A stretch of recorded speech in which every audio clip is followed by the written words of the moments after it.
What's up, IBL fans? JosephGames here, and welcome to week 4 of the recaps.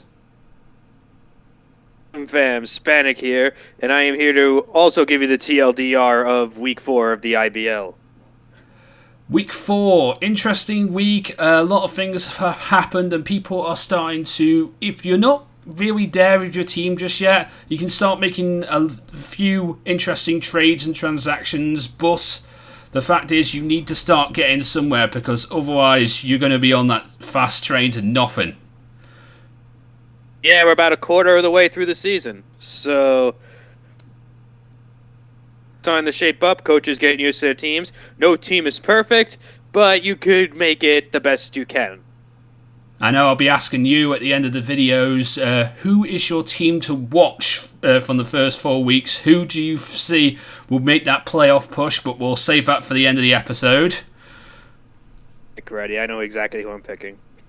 But let's get on with our very first matchup today. Let's get on with this one. To start off with, the Las Vegas Gladiators took on the Memphis Bewares, and the Gladiators brought with them Infernate, Cobalion, Primarina, Gargantua, Golbat, and Mesperit, whilst the Bewares brought with them Mimikyu, Gliscor, Raichu, Moshana, Greninja, and Mega Camerupt.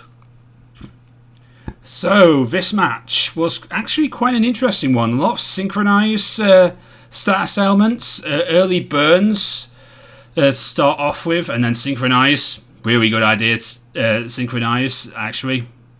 Really do like that. Also, I do want to mention Infiltrator Golbat, which really good idea this week. Stops Mimikyu from doing practically anything. Mimikyu did try and set up a sub, but of course, Golbat Infiltrator stops, can hit through subs, so that's really cool.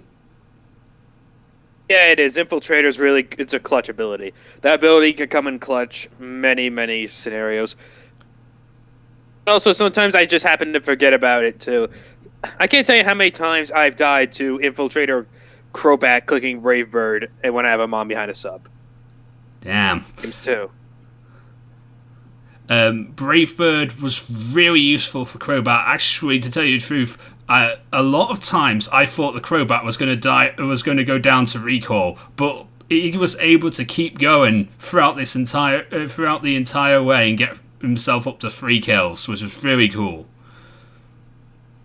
Yeah, Golbat's one of those mons that it's not supposed to hit hard, but sometimes it does, really just with high-powered base stab moves.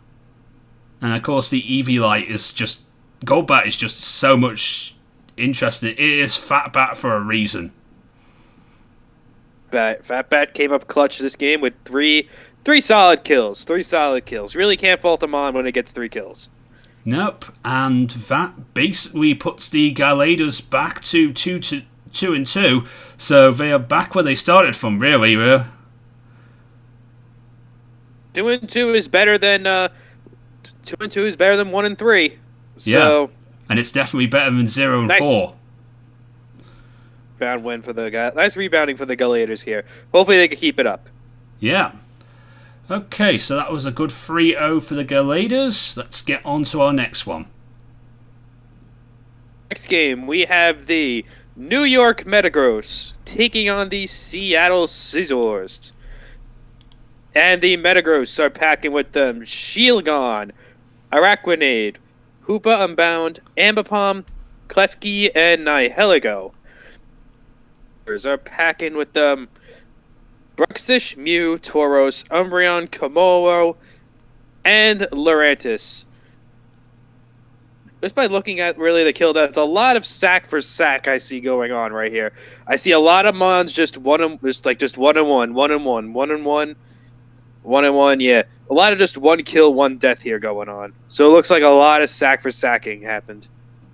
Yep. Also, again, Synchronized came in clutch here. The Shelgon decided to poison the Umbreon. Umbreon poisons its back. So that's really cool. And of course, also, it did also do the Mew, but the Mew also has Synchronized too, so Well, I hate Umbreon. It's one of it's a mon I really hate. I hate that mon so much. It just doesn't die. It doesn't die. No, and it's not supposed to die. It keeps on coming back to you and destroying you with foul play. If you try and set up on it, it's going to kill you. It would U-turn, and then it dies. Yeah, okay. And we also saw Hooper and Brown did okay this week. Pretty good with Signal Beam, killing off Lurantis. I do want to mention Contrary Lurantis, which is really cool. I didn't even realise Lurantis got Contrary as its hidden ability. Oh yeah, it does. It does. In case any of you have watched El Scissor's Regions GBA game, he actually destroyed Coach Z with a superpower Lurantis. I didn't even know Lurantis got superpower until that game. It picked up 4 kills against Coach Z. Damn. Jesus. Lurantis is just... It's an interesting Pokemon. You think it's low tiered, so you don't think people would pick it up because it's... But it is a good low tier grass type. Put this out there. Lurantis, it has a higher base special attack than Serp. It also gets Contrary Leaf Storm. Yet Lurantis is put in tier 5 in most leagues, and Serp I see in tier 1 in a lot of them. Yeah. I know Serp is fast. I know Lurantis is quite slow and Serp is fast, but Lurantis hits harder with Contrary Leaf Storm. True. And gets superpower, and also Lurantis could be physical too. It gets superpower. I think it gets knockoff, leaf blade things. Its physical moveset's actually pretty good. Bug. Fun fact. But then again, so can Serp. Okay, so that was a 1-0 for the Seattle Caesars. Coming back, and of course, a good win for them. But it sadly does mean that we do lose a undefeated streak for the Metagross. Yeah, one of the undefeated. How the mighty have fallen. Damn, yep. And let's get on to our next game. Okie dokie. So, the Portridge Herdiers took on the Marlboro Mudsdales. And the Portridge Herdiers bought with a Mega Kangaskhan, Meganium, Dusclops, Rabombi, and Rotom Heat and Tokidamaro. Yes, the Tokidamaro is back, ladies and gentlemen. And the Mudsdales bought with them Zygarde 50%, Dust Noir, Mandibuzz, Pyro, Lycanroc Dusk, and Mega Gardevoir. Now, I do want to mention, sadly, Lycanroc Dusk did not pull through this time for Brandon. And it shows. He did end up losing this game 2-0. I really think this was a weird team on Kurt's end here. It was just really weird, like Meganium and Dusclops, and it's kind of a weird fat team. But it worked for him. He did win the game. Yeah, I mean, Eevee like Dusclops is pretty good. Meganium with lefties is a wall. You can't take that thing down. That was a quiver dance Ribombi. When I was watching the game and I first saw team preview, the Meganium obviously was going to be dual screens. That made me think that the Ribombi was probably like a quiver dancing set. You get the screens up with Meganium and then quiver dance with Ribombi and just run through his team. I've used quiver dance Ribombi in League. I know how powerful that thing could be. I do also want to mention Dusclops coming through with Trick. That was a very, very interesting thing because... Wait, I don't know, it wasn't Dusclops. It was Rabombi with Trick. The Rabombi with Trick, that was it. Because Rabombi was holding a stick throughout the battle, which was really interesting, and then tricked it for the leftovers on Dust Noir. That was very, very nice prep by Kurt there. Really catching Brendan off guard with the stick. I don't even know what the stick does. Was he like? I'm not sure if that was a misgen on Kurt's end. Maybe he meant to have like a choice scarf or something. I don't know. But it still worked. He did. The stick boosts attack power for Farfetch'd. That's literally it. It was just like he wanted to. I'm not sure if he wanted just a no drawback item, or if he meant to have like a choice scarf or something and just misgened. But whatever, he still ended. I think the end goal was to get leftovers off of Duskador or Mandibuzz or something, because that Ribombi was a fat Ribombi. After nothing to it. it needed lefties to really do to be fat, but the fact is also having the stick it's an interesting idea. I mean, I do like the idea of having non-items to trade away, something you don't really care about that much, and it could really nullify a threat like Dust Noir or Mandibus if you accidentally trick something onto them. Yeah, but I can actually see that too. Maybe he didn't want the choice scarf because Mandibus' base speed actually isn't too bad. I think it's like base 80. So maybe he figured with a choice scarf it could actually outspeed something like his Mega Kangaskhan or his Rotom Heat. Because look at Kurt's team. He brought kind of a slow team too. Yeah, it is kind of a slow team. Maybe Trick Room set really. Yeah, that's true too. Also, Zygarde 50%, Dragon Dancing was actually kind of interesting to see, but it didn't really help out in the end, but it was pretty good to see. Banded Zygarde. He didn't have Dragon Dance. Oh, it was banded. Either way, still. I thought for a second there it could have done some serious damage.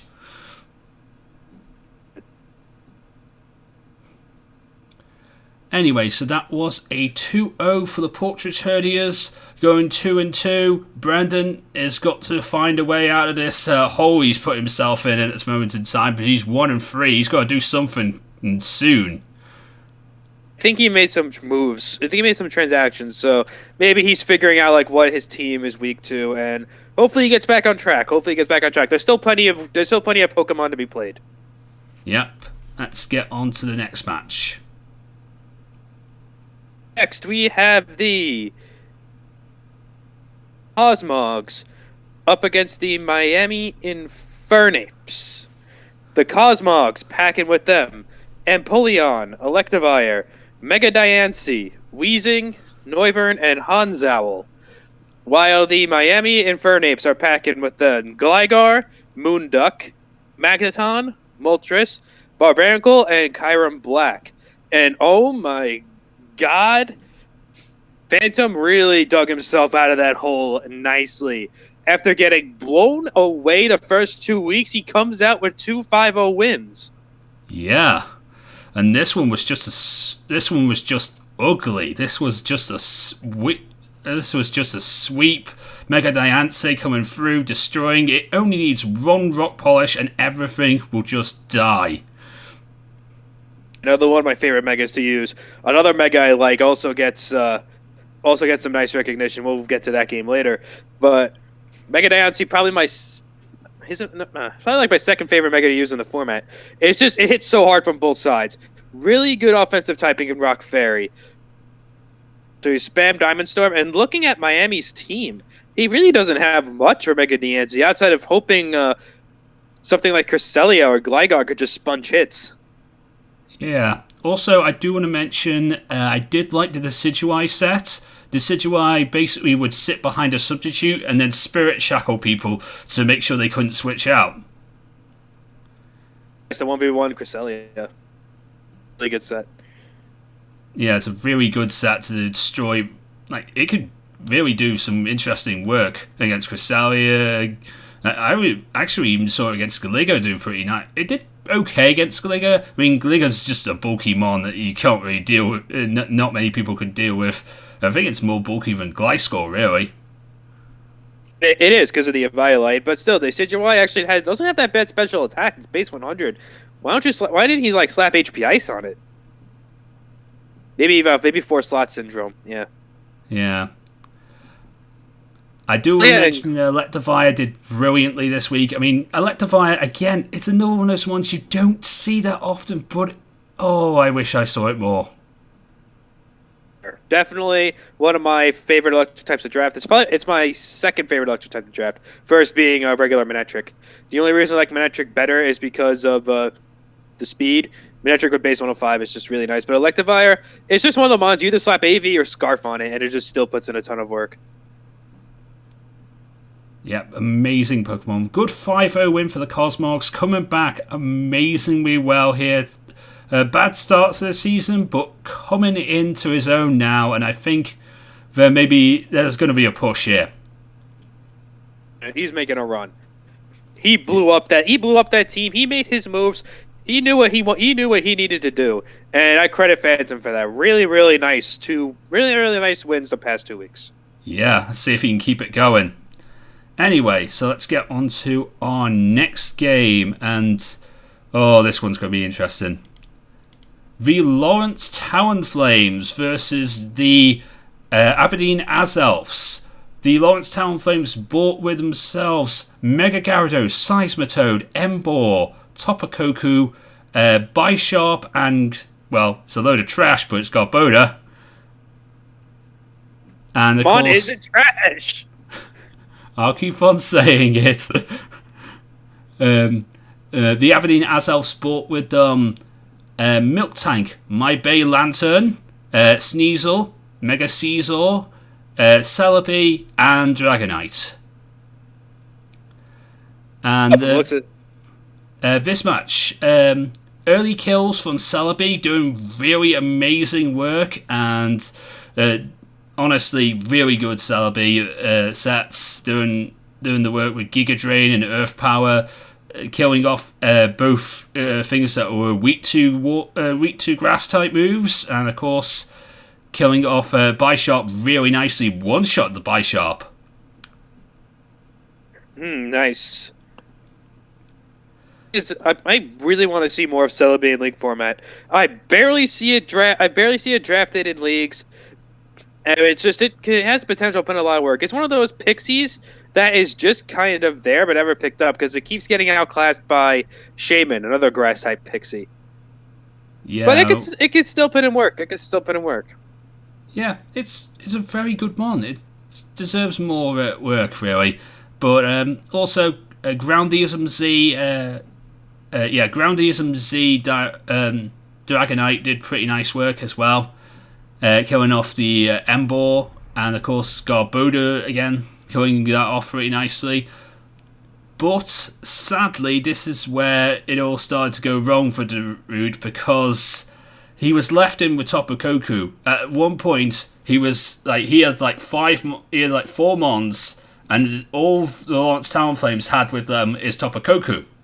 But Topakoku was able to bring it back and full frontal. It destroyed practically everything, and because there was times where he could have stopped, where Darude could have stopped this. One bit of priority would have stopped this Topakoku. If, for example, if Sneasel had Ice Shard, that would have stopped Topakoku really easily. Yeah, I see it right here. I'm just going to address the elephant in the room. We have a 0-0 game here because the Topakoku just ran through Darude's team like a hot knife through butter. But unfortunately, the Coco perished to the Life Orb recoil. 0-0 tie here. Well, it's not a tie. No, it's not a tie. Talonflames do win, but nobody gets any differential. Here, another undefeated team has fallen this week. Yeah, and not a moment too soon, because the Talonflames needed this to stop themselves from going 0-4. Need any differential, but now is not the time to differential count. Just get your wins any way you can. Yeah. And that's exactly what the Lawrence Talonflames did here. They got the win. That's all that matters right now. Worry about differential later in the season. Yep. And let's get on to our next game. Move on to an undefeated team that actually did remain undefeated after week 4. We have the Montreal Milotics taking on the Minnesota Monfernos. This was one of my favorite games to watch. The Milotics packing with them Excadrill, Tyranitar, Uxie, Fabio, Blaziken, and Mismagius. Monfernos are packing with them Chestnut, Aromatisse, Jirachi, Zapdos, Kecleon, and the Mega Blastoise. This was one of my favorite games to watch because Mega Ampharos is probably my favorite Mega of all time. And just seeing it put in a ton of work this game, picking up 5 very nice kills on the Monfernos team, it was great. It was just a beautiful annihilation. It was awesome, and I just want to say, for the Monfernos, probably they wish it wouldn't have happened like that, but Mega Blastoise did okay work for them, picking up 2 kills, but this Mega Ampharos did amazing work for Milotex. Honestly, that thing is a threat.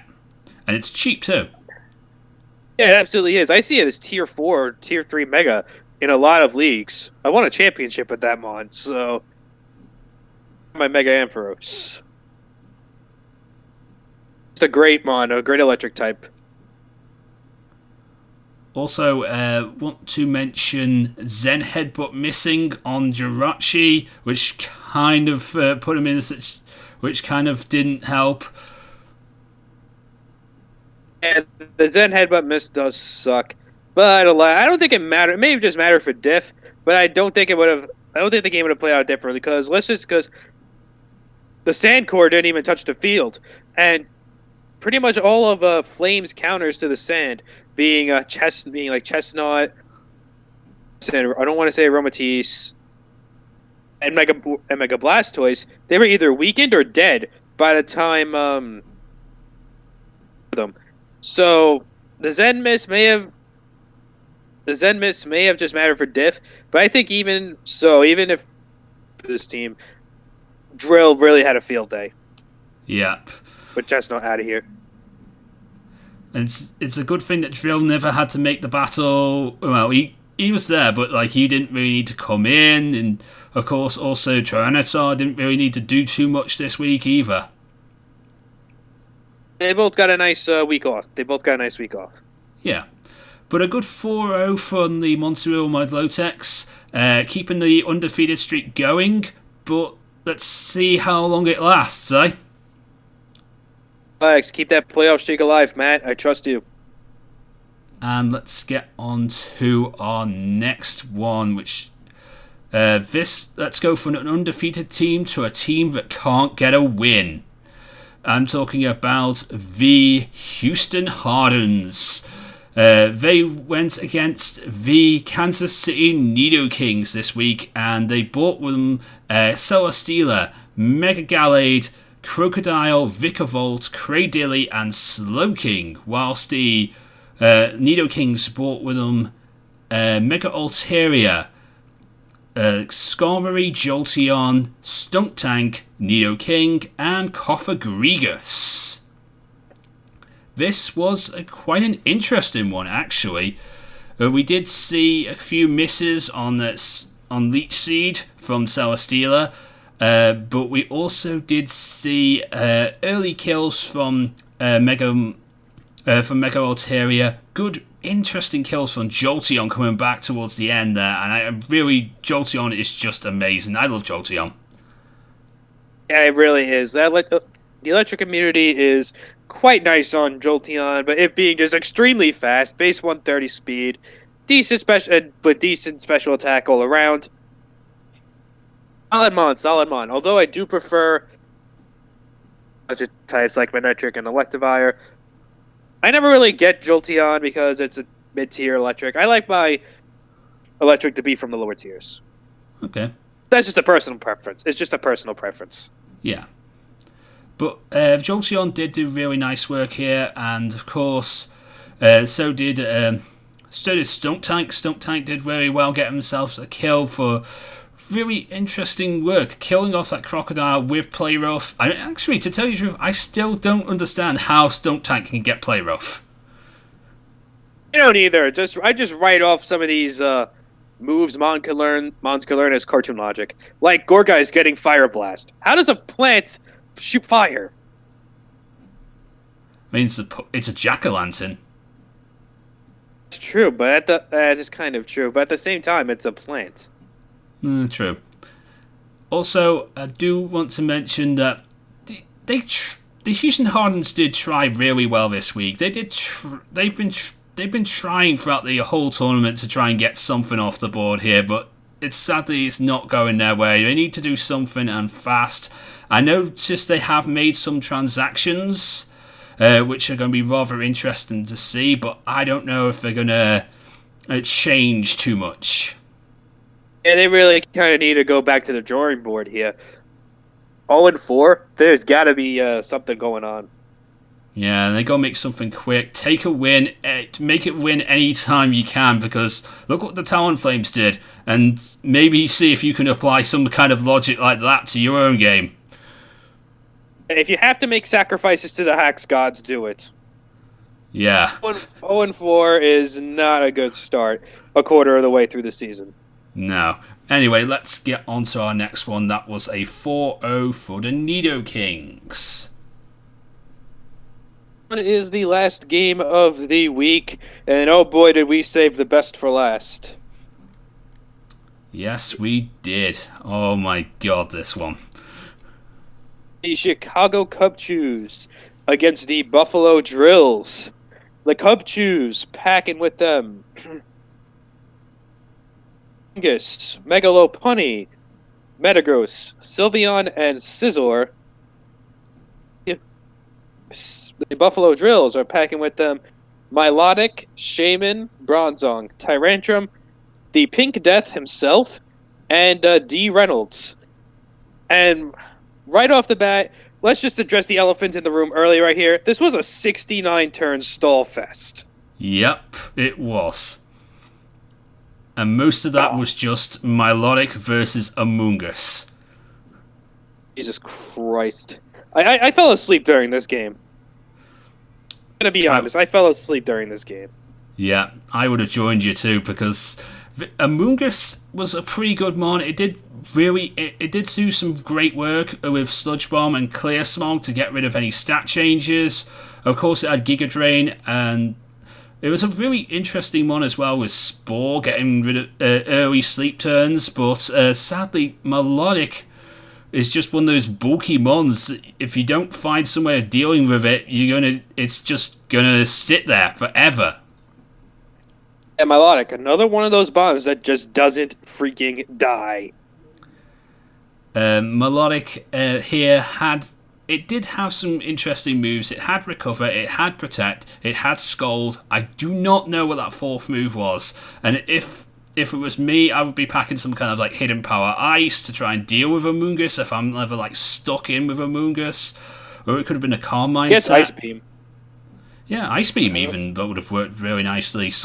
Anything to deal with the Amoonguss. Turned into a giant stallfest. I'm pretty sure that Milotic didn't really have much for the Amoonguss.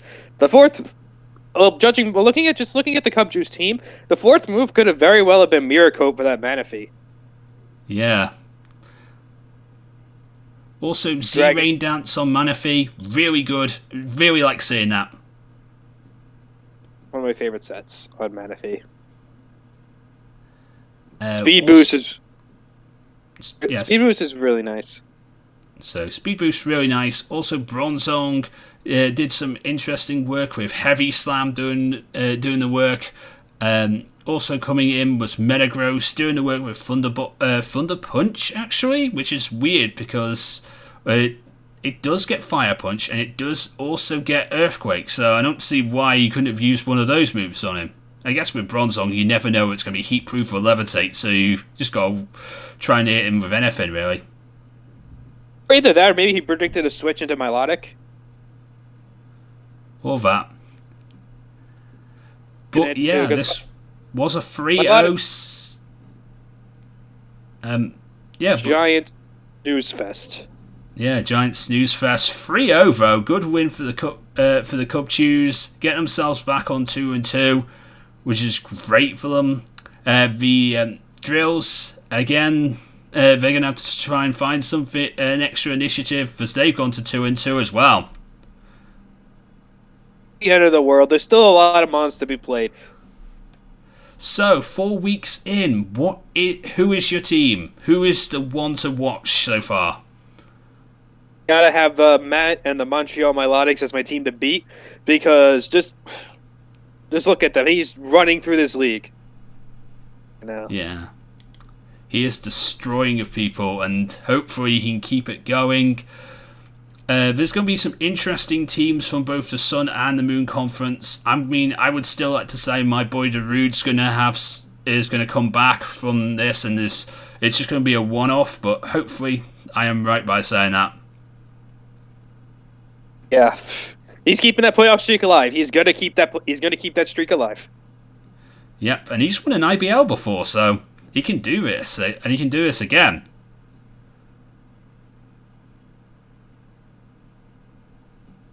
So that is week 4 of the IBL for this week. If you enjoyed, leave a like, comment, and subscribe. Of course, go and check out all the other coaches and go and check out these matches, because if you have some time on your hands and if you can find enough snacks in the world to watch that 69-turn battle, go ahead. Yeah, this was a giant. 69 turns. Oh my god! I mean, I've been in longer battles. I've been in an 85-turn battle once. That was the longest battle I ever had, but it was still just, oh my god. I mean, to tell you the truth, I would probably say I don't know how that battle didn't go to timer. Oh, either. So, Mon of the Week. Yeah, my Mon of the Week this week has to go to Mega Ampharos, just because it just ran through teams, picking up 5 KOs this week.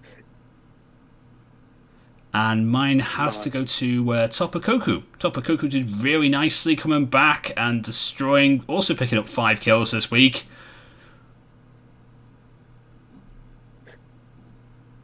So the difference though is that Mega Ampharos didn't kill itself. Yes, that is a difference. That is a big difference. But that is it for this week. Of course, go and check out all the matches. Go and check out the coaches. And of course, until next time, I'm JosephGames. Peace. Bye-bye.